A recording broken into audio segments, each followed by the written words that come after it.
ഇപ്പോൾ കഥാസാഗരം തയ്യാറാക്കി അവതരിപ്പിക്കുന്നത് ബോണി ജെ ബേസിൽ.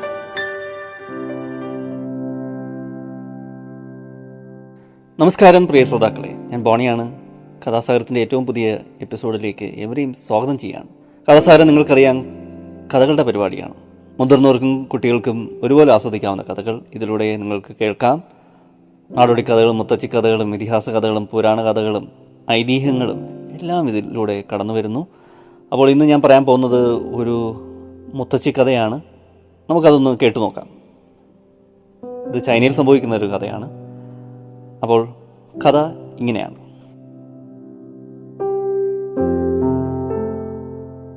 പണ്ട്, അതായത് വളരെ പണ്ട്, ചൈനയിൽ ഒരു സാധു മനുഷ്യൻ ജീവിച്ചിരുന്നു. തൊപ്പികൾ നെയ്തുണ്ടാക്കി വിൽക്കുകയാണ് അയാളുടെ ജോലി. നേരം പരപരാ വെളുത്താൽ മതി, ഉടനെ അയാൾ കുറേ ദൂരെയുള്ള ഈത്തപ്പന തോട്ടത്തിലേക്ക് നടക്കും. അവിടെ നിന്ന് ഈത്തപ്പനയുടെ ഉണങ്ങിയ ഇലകൾ വാരിക്കെട്ടിക്കൊണ്ട് വീട്ടിലെത്തി തൊപ്പികൾ നെയ്യാൻ തുടങ്ങും. പല ആകൃതിയിലും വലുപ്പത്തിലുമുള്ള സുന്ദരൻ തൊപ്പികൾ. എല്ലാ ദിവസവും അയാളും ഭാര്യയും കൂടി 1-2 തൊപ്പികൾ നെയ്യും.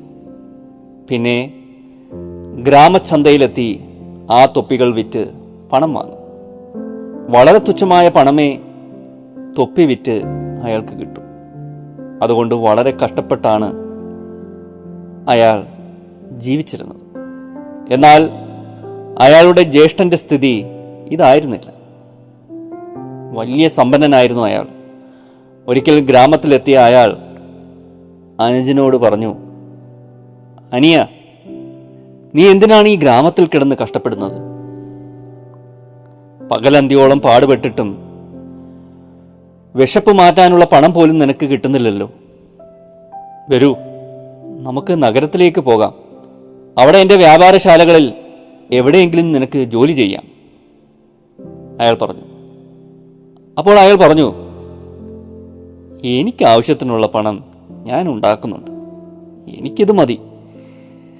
ഈ ഗ്രാമത്തിൽ തന്നെ കഴിയാനാണ് എനിക്കിഷ്ടം. അനിയനെ ഉപദേശിക്കുന്നതുകൊണ്ട് പ്രയോജനമില്ലെന്ന് കരുതി അയാൾ നഗരത്തിലേക്ക് തന്നെ തിരിച്ചുപോയി. കുറേ നാളുകൾ കഴിഞ്ഞു. ഒരു ദിവസം അയാൾ തൊപ്പിയുമായി ചന്തയിലേക്ക് നടക്കുകയായിരുന്നു. കുറച്ചു ദൂരം ചെന്നപ്പോൾ ഒരു യാചകൻ അയാളുടെ മുന്നിൽ വന്നുപെട്ടു. വളരെ അവശനായ അയാൾ സാധു മനുഷ്യനോട് പറഞ്ഞു, മോനെ, എനിക്ക് തീരെ വയ്യ, നീ എന്നെ അടുത്ത ഗ്രാമത്തിലെത്താനൊന്ന് സഹായിക്കുമോ? യാചകന്റെ ചോദ്യം കേട്ട് അയാൾ ഒരു നിമിഷം നിശബ്ദനായി നിന്നു. കാരണം അടുത്ത ഗ്രാമത്തിൽ യാചകനെ എത്തിക്കുക എന്നത് അത്ര എളുപ്പമുള്ള കാര്യമല്ല. കുറേ ദൂരം നടക്കണമെന്നുമല്ല.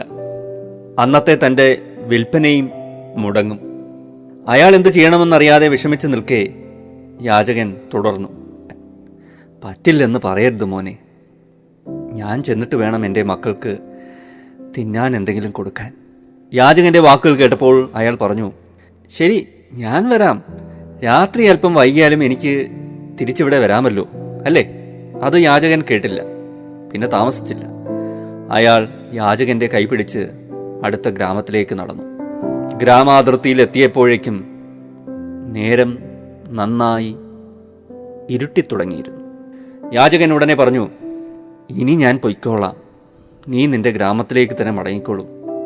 പാവം നമ്മുടെ സാധു മനുഷ്യൻ കുറ്റാക്കൂരിരുട്ടിൽ പരിചയമില്ലാത്ത വഴികളിലൂടെ എങ്ങനെ പോകാനാണ്? അയാൾ നിസ്സഹനായി നിൽക്കെ യാചകൻ തൻ്റെ ഭാണ്ഡം തുറന്ന് ഒരു മെഴുകുതിരി കയ്യിലെടുത്ത് കത്തിച്ചു. ആ മെഴുകുതിരി അയാൾക്ക് കൊടുത്ത ശേഷം യാചകൻ പറഞ്ഞു, മോനെ, ഇത് നീ എടുത്തോ. വഴിയിൽ കാൽ തട്ടി വീഴാതിരിക്കാൻ ഈ മെഴുകുതിരി നിന്നെ സഹായിക്കും. പക്ഷേ ഒരു കാര്യം, വീട്ടിലെത്തിയാലും ഇത് കെടുത്തരുത്. നാളെ നേരം പുലർന്നിട്ടേ കെടുത്താവൂ. ഇത് പറഞ്ഞ് യാചകൻ ഇരുട്ടിൽ നടന്നു നീങ്ങി. വീട്ടിലേക്ക് നടക്കുമ്പോൾ അയാൾ വല്ലാതെ അവശനായിരുന്നു. വിൽക്കാൻ കൊണ്ടുവന്ന തൊപ്പികൾ വിൽക്കാൻ കഴിഞ്ഞില്ലല്ലോ എന്ന ദുഃഖവും അയാളെ അലട്ടിക്കൊണ്ടിരുന്നു. ഭാര്യയാണെങ്കിൽ തന്നെ ഇപ്പോൾ കാത്തിരിക്കുന്നുണ്ടാകാം. സമയം ഏതാണ്ട് അർദ്ധരാത്രി കഴിഞ്ഞപ്പോഴേക്കും അയാൾ വീട്ടിലെത്തി. അയാളുടെ ഭാര്യ അപ്പോഴും അയാളെ കാത്തിരിക്കുകയായിരുന്നു. തൊപ്പികളൊന്നും വിൽക്കാതെ അയാൾ തിരിച്ചു വരുന്നത് കണ്ടപ്പോൾ അവരുടെ കണ്ണു നിറഞ്ഞു. അയാൾ നടന്നതെല്ലാം ഭാര്യയോട് പറഞ്ഞു. എല്ലാം കേട്ട ശേഷം അവർ പറഞ്ഞു, നടന്ന് ക്ഷീണിച്ച് വരികയല്ലേ, ഉറങ്ങിക്കോളൂ. നേരം പുലർന്നപ്പോൾ ആദ്യം ഉറക്കമുണർന്നത് അയാളുടെ ഭാര്യയാണ്. ഉറക്കമുണർന്ന ഉടനെ മുറിയുടെ ഒരരികിലേക്ക് നോക്കിയ അവർ അത്ഭുതപ്പെട്ടുപോയി. ഒരു സ്വർണ്ണ മെഴുകുതിരി നിന്ന് കത്തുന്നു. അതിൽ നിന്ന് ഉരുകി വീഴുന്ന മെഴുക് മുഴുവൻ സ്വർണമായി മാറുകയാണ്. അത് തലേന്ന് രാത്രി തൻ്റെ ഭർത്താവ് കൊണ്ടുവന്ന മെഴുകുതിരിയാണെന്ന് അവൾക്ക് മനസ്സിലായി. ആ വിശേഷപ്പെട്ട കാഴ്ച കണ്ട് അവൾ ആഹ്ലാദത്തോടെ ഭർത്താവിനെ വിളിച്ചുണർത്തി പറഞ്ഞു, നോക്കൂ, അത് കണ്ടോ? അയാൾക്ക് തൻ്റെ കണ്ണുകളെ വിശ്വസിക്കാനായില്ല. മുറി മുഴുവൻ മെഴുകുതിരിയിൽ നിന്ന് സ്വർണം ഒഴുകി പരക്കുന്നു. അതായത് മെഴുകുതിരിയിൽ നിന്ന് ഒഴുകി വന്ന സ്വർണം മുറിയാകെ പരന്നു. അയാൾക്ക് പെട്ടെന്ന് യാചകന്റെ മുഖം ഓർമ്മ വന്നു. അയാൾ തീർച്ചയായും ഒരു യാചകനല്ല, ദേവനായിരിക്കും. അപ്പോഴാണ് നേരം പുലർന്നാലുടനെ മെഴുകുതിരി കെടുത്തണമെന്ന് യാചകൻ പറഞ്ഞ കാര്യം അയാൾ ഓർത്തത്. പിന്നെ മടിച്ചു നിന്നില്ല. അയാൾ ഓടിച്ചെന്ന് മെഴുകുതിരി ഊതിക്കെടുത്തി. പെട്ടെന്ന് ഭാര്യ അയാളോട് പറഞ്ഞു, കഷ്ടം, ആ മെഴുകുതിരി കെടുത്താതിരുന്നെങ്കിൽ നമുക്കിനിയും സ്വർണം കിട്ടില്ലേ. ഛേ, അത് നഷ്ടപ്പെടുത്തി.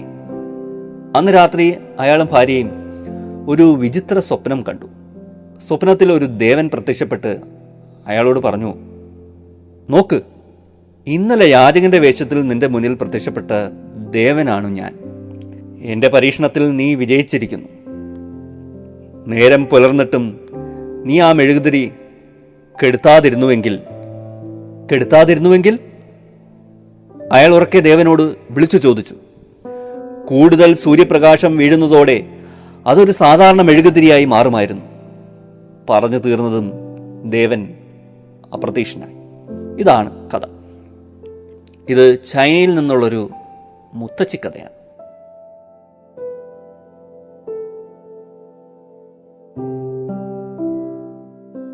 അപ്പോൾ കഥ കേട്ടുവല്ലോ.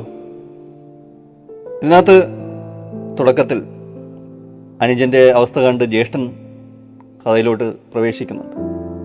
ചെറിയൊരു വരുമാനത്തിൽ കഴിയുന്ന അനുജൻ, ജ്യേഷ്ഠൻ വലിയ സമ്പന്നൻ.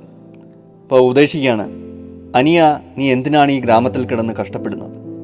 പകലന്തിയോളം പാടുപെട്ടിട്ടും വിശപ്പ് മാറ്റാനുള്ള പണം പോലും നിനക്ക് കിട്ടുന്നില്ലല്ലോ. വരൂ, നമുക്ക് നഗരത്തിലേക്ക് പോകാം. അവിടെ എൻ്റെ വ്യാപാരശാലകളിൽ എവിടെയെങ്കിലും നിനക്ക് ജോലി ചെയ്യാം. ഇത്രയുമാണ് ജ്യേഷ്ഠൻ പറയുന്നത്. അപ്പോൾ അനിയൻ പറയുന്ന മറുപടിയാണ്, എനിക്ക് ആവശ്യത്തിനുള്ള പണം ഞാൻ ഉണ്ടാക്കുന്നുണ്ട്, എനിക്കിത് മതി. ഈ ഗ്രാമത്തിൽ തന്നെ കഴിയാനാണ് എനിക്കിഷ്ടം. ഇതൊരു വലിയൊരു ചിന്തയ്ക്കുള്ള വിഷയമാണ്. നമ്മുടെ സന്തോഷം എപ്പോഴും നമ്മൾ തന്നെയാണ് നിശ്ചയിക്കുന്നത്. ഇത് എനിക്ക് തോന്നുന്നു എല്ലാവരും നേരിടുന്ന ഒരു പ്രതിസന്ധി കൂടിയാണ്. ഇത്രയും വരുമാനം പോരാ, ഇനിയും വരുമാനം ഉണ്ടാക്കണം, നിങ്ങൾ എന്തിനിങ്ങനെ ജീവിക്കണം എന്നൊക്കെ ചുറ്റുമുള്ളവർ പലപ്പോഴും ചോദിക്കും, അല്ലേ? അതൊരു ചോദ്യം പോലെ. അങ്ങനെയാണ് പലരും ഉള്ള ജോലി കളഞ്ഞ് ഗൾഫിൽ പോവുകയും അല്ലെങ്കിൽ നഗരങ്ങളിലേക്ക് രാപ്പാർക്കുകയൊക്കെ ചെയ്യുന്നത്, ചേക്കേറുകയൊക്കെ ചെയ്യുന്നത്. വലിയ വരുമാനമൊക്കെ പ്രതീക്ഷിച്ചാണ്. ഗൾഫും അങ്ങനെയൊക്കെയല്ലേ മനുഷ്യരെ മാടി വിളിച്ചത്. ഗൾഫിൽ പോയാൽ ഇവിടെ മണിമാളിക പണിയാം, വലിയ വലിയ ജീവിതം നയിക്കാം, സമൂഹത്തിൽ അന്തസ്സ്, വാഹനങ്ങൾ വാങ്ങാം, ജീവിത നിലവാരം മെച്ചപ്പെടുത്താം. ആ പരക്കം പാച്ചിലിൽ പലപ്പോഴും ജീവിതം എപ്പോഴുമൊക്കെ നഷ്ടപ്പെട്ടു പോകും. ജീവിതത്തിൽ സന്തോഷവും സമാധാനവുമൊക്കെ നഷ്ടപ്പെടുന്ന അവസ്ഥയുണ്ടാകാം. ഗൾഫിൽ ഒരു റാക്ക് കട്ടിലിൽ ഉറങ്ങുകയും അതിരാവിലെ എഴുന്നേറ്റ് മണലാരണ്യത്തിലേക്ക് യാത്ര ചെയ്യുകയും അവിടെ അതികഠിനമായ വെയിലിൽ ചിലപ്പോൾ ജോലി ചെയ്യുകയും, അല്ലെങ്കിൽ ചിലപ്പോൾ ഗുമസ്ത പണിയാകാം, ഓഫീസിലാകാം. എന്നാലും നാട്ടിൻ്റെ ആ സുഖവും സൗകര്യവും എല്ലാം നഷ്ടപ്പെട്ട് വലിയ വലിയ തുകകൾ നാട്ടിലോട്ട് അയക്കാൻ വേണ്ടി ബന്ധപ്പെടുന്ന മനുഷ്യർ. അവിടെയാണ് ഈ ചോദ്യത്തിൻ്റെ പ്രസക്തി. എന്നാൽ അവിടെ ഒട്ട് സന്തോഷമുണ്ടോ? അതുമില്ല.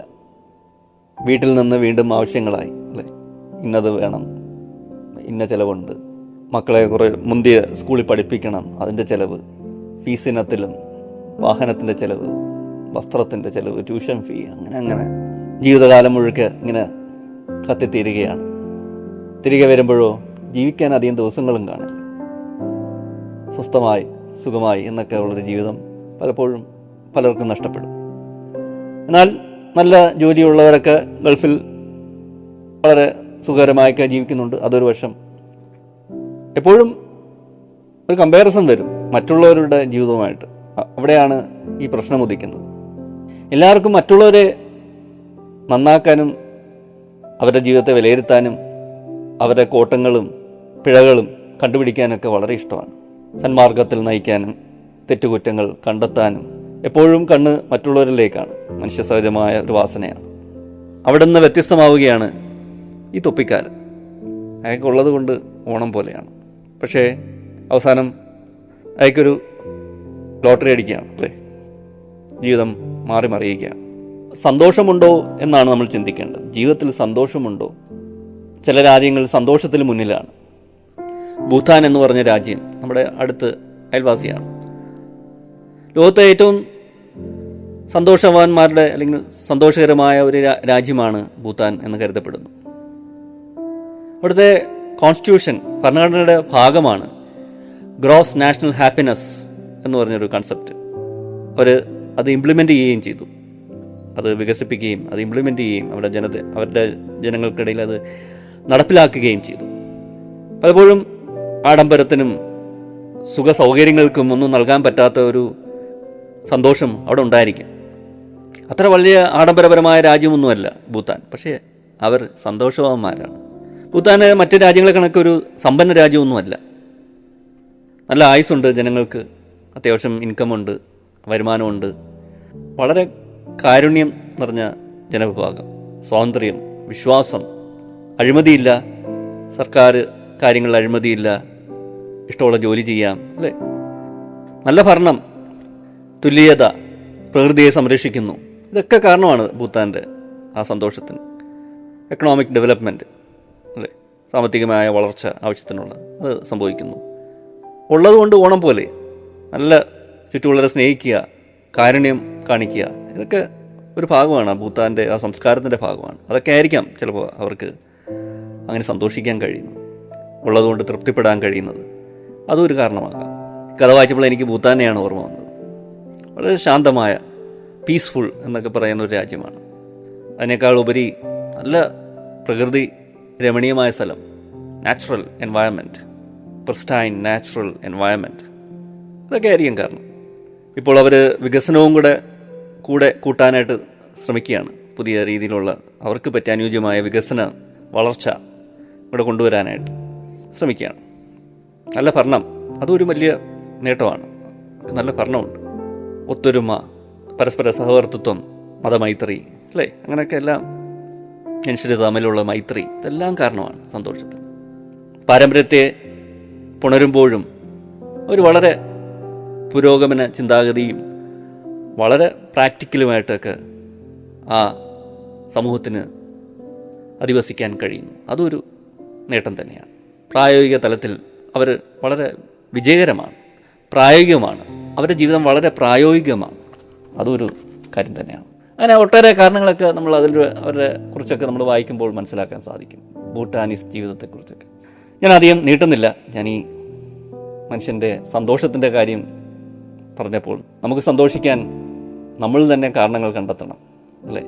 അപ്പോൾ മനുഷ്യൻ്റെ സന്തോഷം നമ്മളുടെ തന്നെ നിർമ്മിതിയാണെന്ന് പലപ്പോഴും തോന്നാറുണ്ട്. എന്തായാലും അധികം ദീർഘിപ്പിക്കുന്നില്ല. ഇന്നത്തെ കഥാസാരം ഞാനിവിടെ അവസാനിപ്പിക്കുകയാണ്. അടുത്ത എപ്പിസോഡിൽ കാണാം പുതിയൊരു കഥയും പുതിയ കുറച്ച് വിശേഷങ്ങളുമായി. ഇത്ര നേരം എന്നെ കേട്ടിരുന്ന എല്ലാവർക്കും നന്ദി, നമസ്കാരം. Signing off, Boney.